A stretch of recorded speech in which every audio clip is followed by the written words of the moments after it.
Sebelumnya perkenalkan kami mahasiswa dari Universitas Tulungagung akan melakukan wawancara terkait faktor yang mempengaruhi kebijakan publik di TK dan Muhammadiyah Perkenalan. Di sini kami akan mewawancari Ibu selaku guru di TK ini. Selanjutnya saya tanya jawab Ibu ya. Gimana sih Bu gambaran pemahaman Ibu tentang tujuan dan sasaran kebijakan kurikulum merdeka di TK ini? Kalau menurut saya, untuk implementasi atau tujuan dari kurikulum merdeka pada saat ini yang sudah dijalankan itu cukup memberikan memberikan suasana baru. Karena apa? Karena kurikulum merdeka di sini memberikan kebebasan kepada anak untuk bereksplorasi, meningkatkan kreativitasnya, dan juga sangat membebaskan, bukan bebas yang tidak bertujuan, tapi bebas yang bertujuan, di mana anak bisa mengembangkan bakat minatnya dan apa yang ada di dirinya bisa diganti lebih baik lagi. Sumber daya seperti materi, dana, pelatihan, dan waktu apakah sudah cukup tersedia dan mencukupi untuk mengimplementasikan kurikulum merdeka di TK ini? Insya Allah sudah Mbak, karena kami juga terus mengupgrade apapun kebijakan-kebijakan dari atas, misalnya juga dari administrasi, dari kayak penilaian segala macam, itu pun kan ada beberapa hal yang terus berkembang. Jadi mungkin kalau pelatihan juga kita dari pihak sekolah juga mesti ikut gitu. Baik, untuk pertanyaan selanjutnya, bagaimana menurut Ibu tentang kualitas dan aksesibilitas pelatihan yang tersedia untuk guru di TK dalam menerapkan kurikulum merdeka di TK ini? Kalau setahu saya pelatihan kita juga terus berkembang, maksudnya enggak satu tema atau satu pelatihan selesai, enggak, itu kayak berjenjang, jadi ada tahapnya ya. Misalnya untuk sekarang kita melakukan pengenalan dulu di kurikulum merdeka, setelah itu nanti menginjak selanjutnya kita mengenal di CP, TP segala macam seperti itu, nanti terus selanjutnya ada lagi. Bagaimana Ibu mendapat informasi atau pembaruan mengenai kebijakan kurikulum merdeka ini? Kalau saya pribadi sekarang kan sudah ada namanya PMM. Nah, itu kurikulum merdeka itu nanti ada aplikasinya, jadi kita bisa mengakses aplikasinya itu dan memberikan kontribusi juga. Nanti di situ ada pelatihan-pelatihannya, kemudian nanti kita juga diarahkan untuk memberikan yang namanya aksi nyata di situ. Jadi tidak hanya, ibaratnya kita tidak hanya mengerjakan tugasnya saja, jadi tugasnya itu pun nanti juga diaplikasikan ke lembaga bagaimana, ataupun nanti tidak hanya di lembaga, bisa di kayak forum atau gimana gitu. Untuk komunikasi antara Kemendikbud dengan guru TK atau kepala sekolah di TK ini, apakah ada cara yang lebih efektif untuk memberikan arahan dan klarifikasi tentang kurikulum merdeka ini, Bu? Menurut saya sejauh ini sudah cukup benar, karena ya itu di PMM kita juga bisa mempelajari, dan tidak hanya mempelajari saja, kita juga dikasih tugas. Jadi mungkin sambil kita belajar, nanti kita akan mendapat pengalaman baru. Untuk pertanyaan selanjutnya, bagaimana cara Ibu dan para staf menyikapi penerapan kurikulum di TK ini, dan apakah terdapat tantangan atau dukungan yang signifikan dari guru terkait kurikulum ini?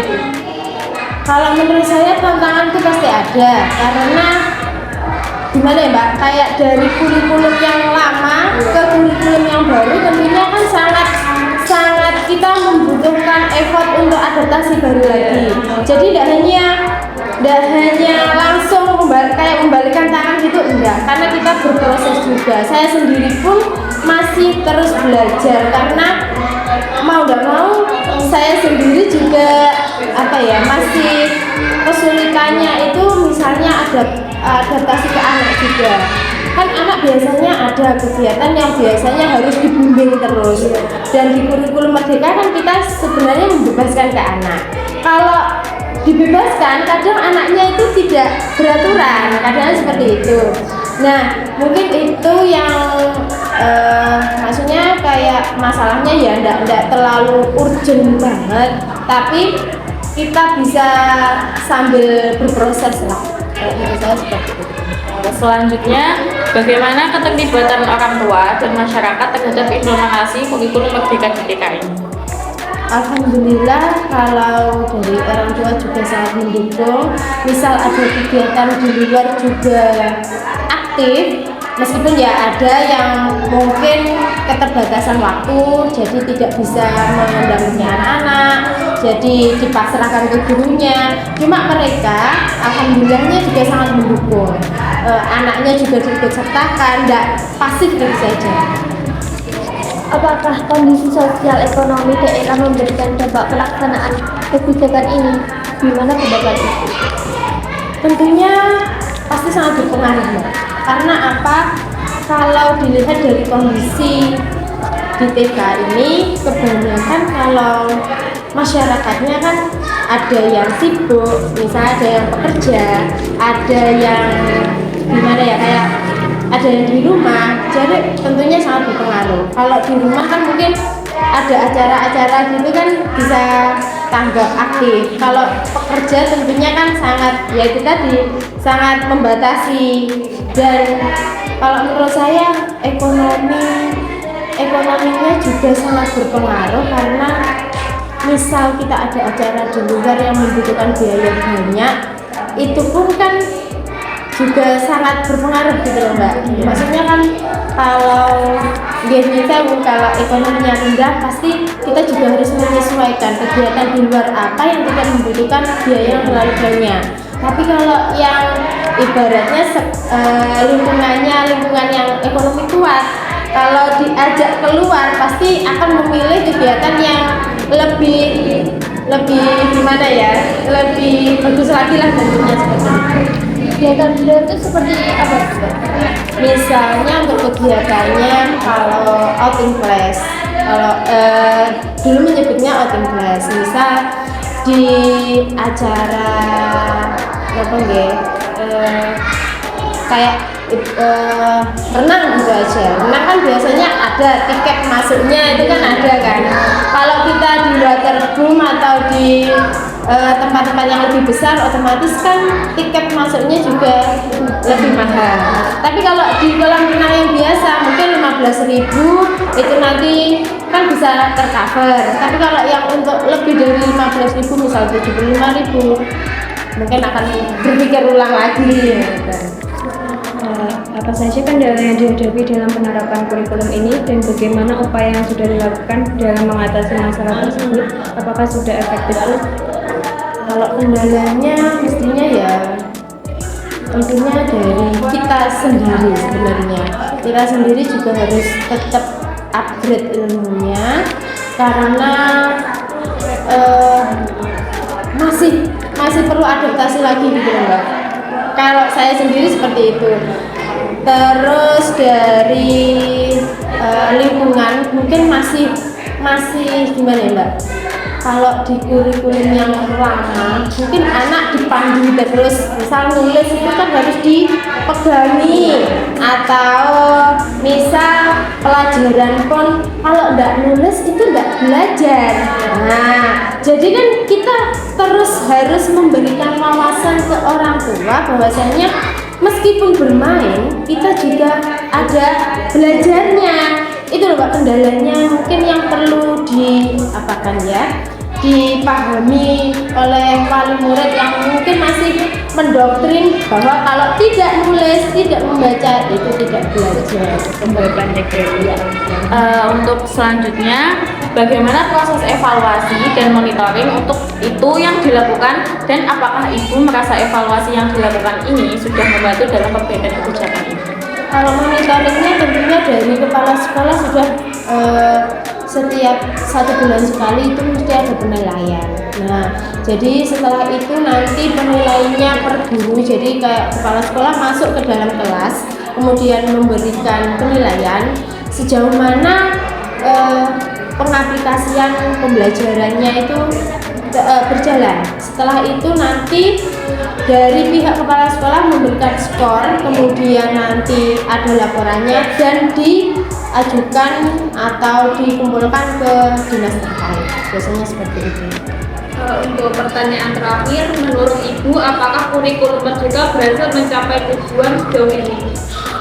Kalau sejauh ini insya Allah sudah mencapai tujuannya karena tidak mengikat anak untuk kamu harus nulis, kamu harus membaca seperti itu, memberikan suasana baru untuk anak mengeksplor dirinya, mengeksplor bakat dan minatnya, dan guru juga bisa memberikan apa ya, kayak seperti tidak mendoktrin anak kamu harus duduk diam belajar seperti itu. Jadi suasana baru yang memberikan suasana baru yang sangat menyenangkan lah seperti itu. Tapi kalau untuk perbandingan dari kurikulum sebelumnya itu lebih enak yang mana?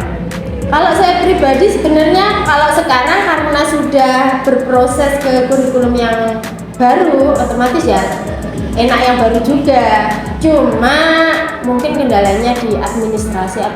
Administrasinya kan banyak, iya.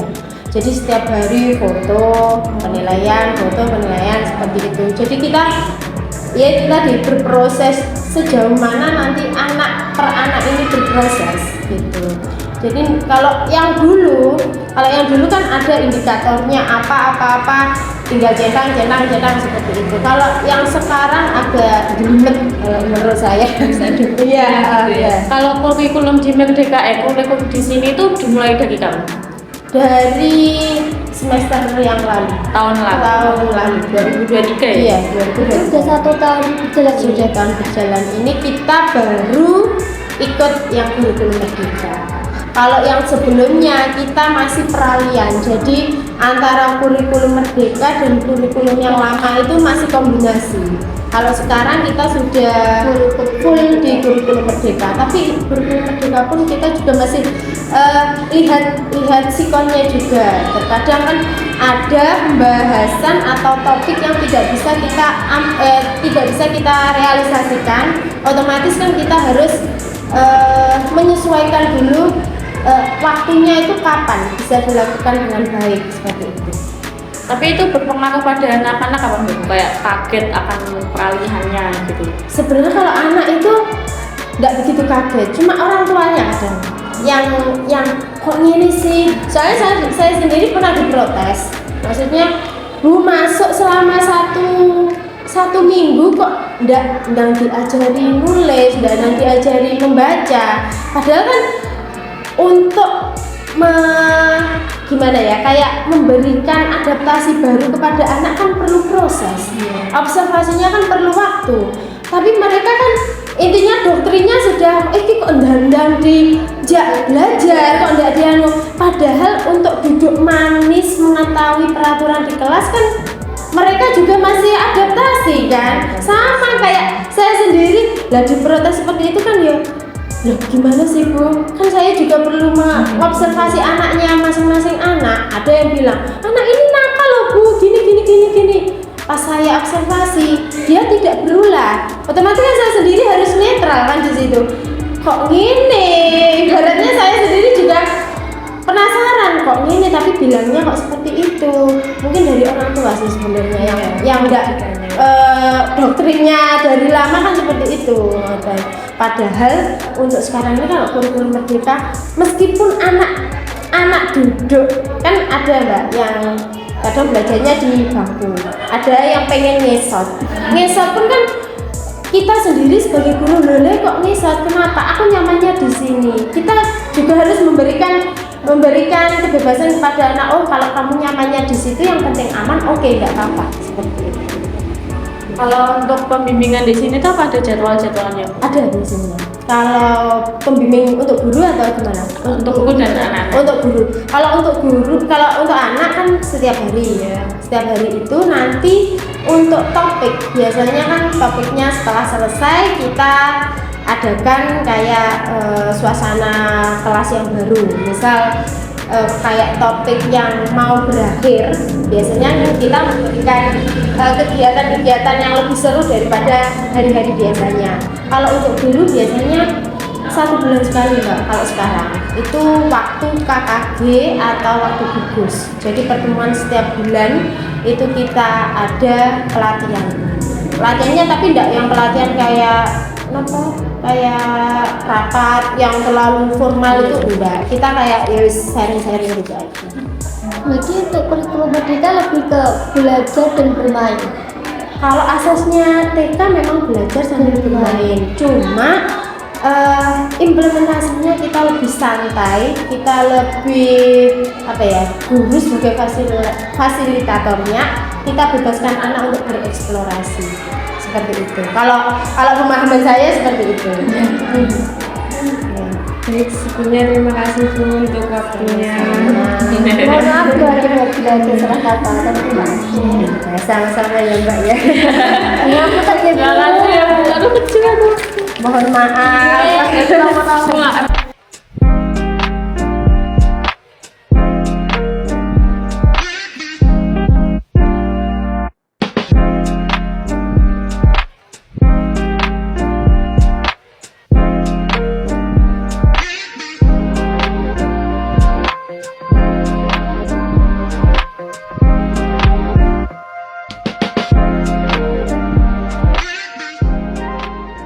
Sebelumnya perkenalkan kami dari mahasiswa Universitas Tulungagung akan melakukan wawancara terkait faktor yang mempengaruhi kebijakan publik di TK Aisyah Bustanul Atfal Benjor. Di sini akan mewawancari Ibu selaku guru kepala sekolah di TK ini.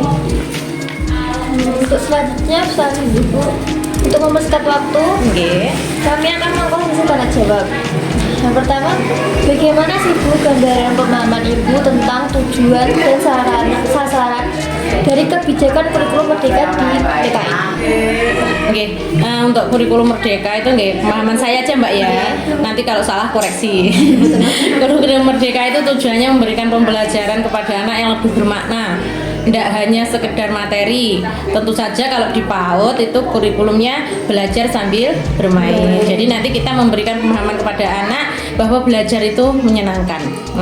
Terus bedanya sama kurikulum yang kemarin, kalau dilihat dari sekarang banyaknya pembelajaran yang kerjasama dan sebagainya itu pemerintah sepertinya menghendaki kita itu pinter bareng-bareng ya. Jadi tidak ada anak yang pinter dewe tipek dewe kemudian yang lain ditinggal itu enggak. Jadi kalau pinter yuk tinggi bareng-bareng, ayo biar kita bisa pinter bersama-sama. Kemudian juga di kurikulum merdeka itu kita ada tambahan tentang dasar literasi.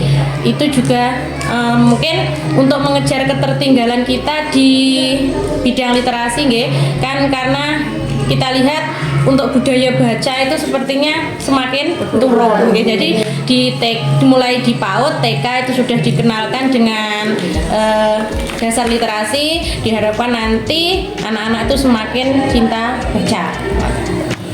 Nah, selanjutnya untuk petunjuk pelaksanaan dan teknis dari kebijakan ini, apakah menurut Ibu sudah cukup jelas dan mudah dipahami oleh pihak sekolah dan guru-guru di TK ini? Insya Allah, kan untuk informasi-informasi terkait UMER itu di platform Merdeka Mengajar, insya Allah semuanya, ya enggak semua, hampir semua itu ada dan bisa diakses, juga bisa dipelajari dari tempatnya masing-masing.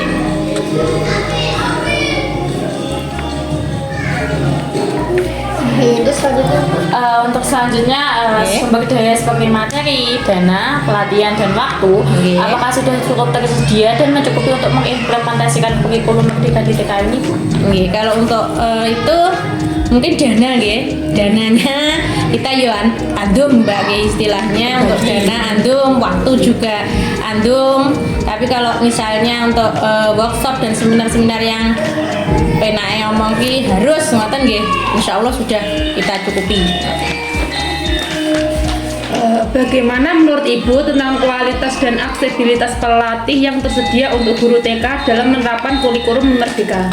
Insya Allah kalau untuk TKB ini banyak nggih yang bisa diakses untuk pelatihan, karena kita selain ikut dari dinas juga ada sendiri dari khusus untuk Aisyah, untuk lembaga-lembaga Aisyah. Jadi kalau untuk tentang itu insya Allah sudah terpenuhi. Untuk selanjutnya, bagaimana Ibu mendapatkan informasi atau pembaruan mengenai kebijakan dari kurikulum Merdeka ini? Untuk informasi nggih dari platform bisa, kemudian kita ikut pembinaan dari dinas, juga dari lembaga-lembaga khusus di bawah naungan Aisyah. Itu nanti untuk untuk platformnya itu diberikan bagaimana? Platform itu semua pendidik dan tenaga kependidikan bisa buka, kan kita bukanya pakai ID belajarnya guru dan tenaga kependidikan. Jadi nanti semua bisa akses di rumah, di sekolah, dimanapun. Kayak website. Nggih, ada. Kalau di guru-guru itu biasanya neng HP ini dewe-dewe, Mbak. Nggih. Untuk komunikasi antara Kemendikbud dengan guru TK atau kepala sekolah, apakah ada cara yang lebih efektif untuk memberikan arahan dan klarifikasi tentang kurikulum Merdeka ini, Bu? Kalau untuk dari Kemendikbud ke guru nggih? Ya. Ya mungkin selama ini sudah ada platform Merdeka Mengajar itu sudah cukup, Mbak. Karena ngeten nggih, selain dari Kemendikbud itu, maksud yang dari Kemendikbud langsung itu kan mesti ada dari dinas sendiri-sendiri. Misalnya dari dinas kecamatan, dinas kabupaten, itu kan mesti ada tambahan informasi. Misalnya dari Kemendikbud langsung ke guru terus ndak lewat platform atau namung ya seminar-seminar sing ngoten niku, mosok ya arepe Pak Menteri iki mengunjungi satu-satu kayaknya kan ya ndak mungkin ngoten nggih. Mungkin itu lewat platform itu sudah cukup. Untuk selanjutnya, bagaimana cara Ibu dan para staf menyikapi penerapan kurikulum di TK ini, dan apakah terdapat tantangan atau dukungan yang signifikan dari guru terkait kurikulum Merdeka ini? Kalau untuk menyikapi ya terus belajar, Mbak. Karena kita kan kita masih baru menerapkan nggih, awal tahun ini kita masih menerapkan, jadi kita masih mandiri belajar, masih proses belajar, ya kita terus belajar. Untuk tantangannya, kondisi anak tidak sama. Jadi kados untuk literasi pagi ngoten niku nggih, ada anak yang dari rumah itu sama sekali belum kenal buku. Ngoten. Jadi tantangannya ya memang kondisi anak itu beda. Ada yang dari rumah ki wis dikenalkan buku, ada yang belum, ada yang kok omah ki nyetu sik resik jan sik kosong. Itu tantangan kita. Berarti kurikulum Merdeka itu masuk baru awal tahun ini apa yang tahun kemarin? Kalau di lembaga kami baru awal tahun ini. Alasannya kenapa, Bu? Ya baru tahun ini, kita yang kemarin belum, baru tahun 2023-2024 kita mandiri belajar. Untuk pertanyaan selanjutnya, bagaimana keterlibatan ortu dan masyarakat terhadap implementasi kurikulum Merdeka di TK ini, Bu? Kalau untuk orang tua dan masyarakat insya Allah mendukung, terutama kita untuk orang tua nggih, itu 1 minggu sekali kita libatkan dalam kegiatan pembelajaran. Pelibatan orang tua nanti kita jadwal, jadi setiap orang tua itu paling tidak 1 bulan sekali ngerasane ikut dalam proses pembelajaran. Itu salah satu bukti dukungan Itu orang nanti tua. contohnya gimana, Bu? Maksudnya ikutnya itu tuh Ngeten, apa gitu? kan wali itu kita buat grup ya Mbak. Iya. Kita buat grup, misalnya kelompok 1 hari Sabtu ikut pembelajaran. Jadi pembelajaran itu dipegang wali. Nanti kita yang berikan tema. Misalnya bulan ini tentang penggunaan bahan alam. Jadi wali ki marai bocah gaya kolase, gaya apa itu nanti bersama dengan wali. Nanti Yang di sekolah. iya, di sekolah. Buat kreativitas. Nggih, dari itu nanti tergantung waline kelompoknya sendiri-sendiri mau buat apa. Jadi mungkin terus bergantian. Jadi nanti wali murid dan anaknya gitu di sini membuat di sini gitu. Nggih. Wali murid dan seluruh anak. Jadi ndak mek wali murid yang terlibat karo anak dhewe mboten. Jadi wali murid yang bertugas kuwabeh ngolah anak bature.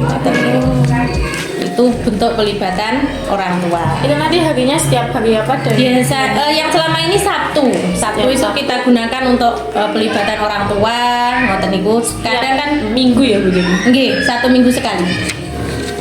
Alhamdulillah kan ini pas dibagi 4 kelompok walinya. Jadi pas untuk Sabtu Sabtu pertama, Sabtu kedua, Sabtu ketiga, keempat, makanya kembali lagi ke kelompok 1. Satu kelompok berapa orang, Bu? Kalau yang ini ada yang 5, ada yang 6, ada yang 7.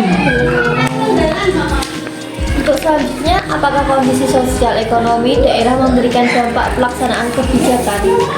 Jika iya, bagaimana itu caranya? Oke, kalau kondisi sosial ya tentu saja Mbak mempengaruhi. Kayak yang saya sampaikan tadi, kalau anak-anak yang dari rumah benar-benar nol itu kan ya mempengaruhi ke kita. Bagaimana kita terus piye ya carane bocah iki ben iso bareng-bareng karo bahasa kasarnya ngoten lah. Apa saja kendala yang dihadapi dalam penerapan kurikulum ini dan bagaimana upaya yang sudah dilakukan dalam mengatasi masalah tersebut?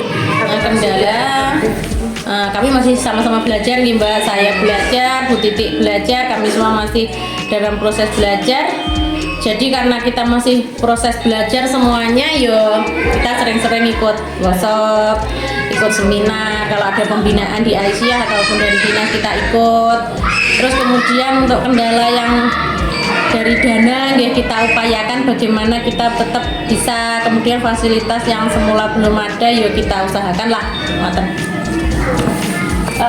Untuk yang selanjutnya, bagaimana proses evaluasi dan monitoring itu dilakukan dan apakah Ibu merasa evaluasi yang sudah dilakukan ini sudah membantu dalam perbaikan kebijakan? Evaluasinya untuk anak-anak dan guru nggih? Iya. Alhamdulillah untuk evaluasi sudah berjalan kan. Evaluasi ini tujuannya untuk kita menentukan pembelajaran yang akan datang nggih. Kalau misalnya pembelajaran yang kita lakukan kemarin kok kurang patek berhasil, bagaimana kita ben sesuai ben gak koyok diingi ngoten nggih. Insyaallah sudah berjalan, sudah didukung oleh para guru. Untuk pertanyaan terakhir, menurut Ibu, apakah kurikulum Merdeka berhasil mencapai tujuan untuk sejauh ini? Kalau di lembaga kami ya Mbak, aku koyok belum bisa ngarani ya, karena kita masih 1 tahun berjalan ini. Meskipun kalau untuk di dasar literasi itu sudah kelihatan bedanya. Anak-anak itu sekarang kalau pagi itu sudah memang buka-buka buku lah. Kalau waktunya bebas di sudut pengaman itu yang sebagian itu sudah mulai buka-buka buku, baca gambar lah istilahnya. Ngoten untuk membacanya ya ada perubahan, tapi kalau untuk keseluruhan apakah sudah berhasil atau belum bisa ngarani nggih, karena kita masih 1 tahun nggih, ngoten. Baik Ibu, sebelumnya terima kasih sudah Nggih. Apa ada pesan atau melakukan dengan Bu? Nggih. Terima kasih, Mbak. Terima kasih. Terima kasih, sama-sama.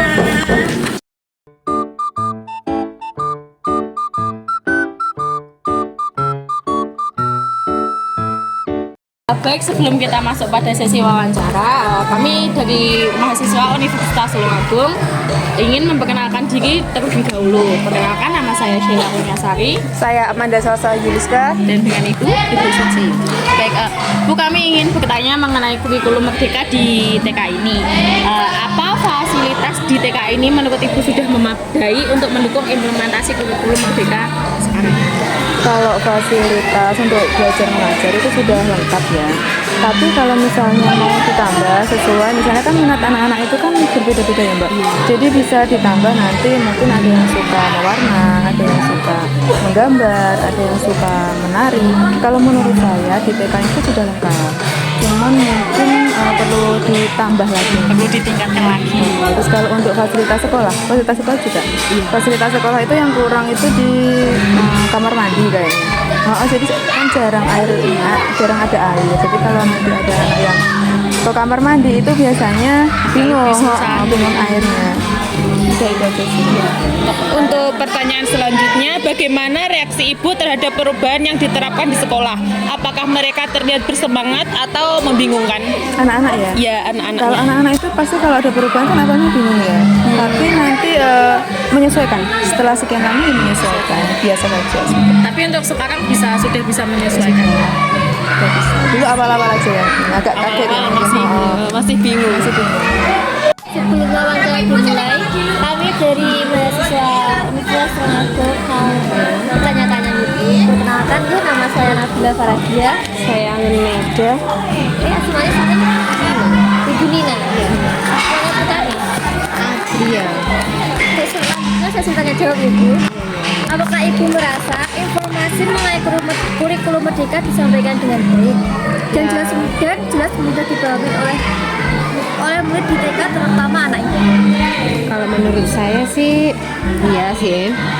Menurut kami sebagai ibu, kurikulum Merdeka sangat mudah dipahami untuk anak. Semoga kurikulum ini bisa meningkatkan tumbuh kembang anak-anak kita. Bagaimana pendapat Ibu tentang sikap guru serta staf di sekolah ini dalam menerapkan kurikulum Merdeka? Alhamdulillah sangat baik. Mereka cukup adil dalam memberikan bimbingan kepada anak-anak kita. Semoga anak didik kita menjadi anak yang sangat membanggakan. Untuk surat Ibu ngaku tenawas Iya. Untuk penerapan kurikulum Merdeka di TK Dharma Wanita Ketanan sudah bisa dikatakan efektif karena kurikulum Merdeka ini sudah berjalan 1 tahun ini. Tetapi untuk penerapan kurikulum Merdeka di TK Aisyah Bustanul Atfal Penjor belum bisa dikatakan efektif dikarenakan penerapannya masih di awal tahun ini.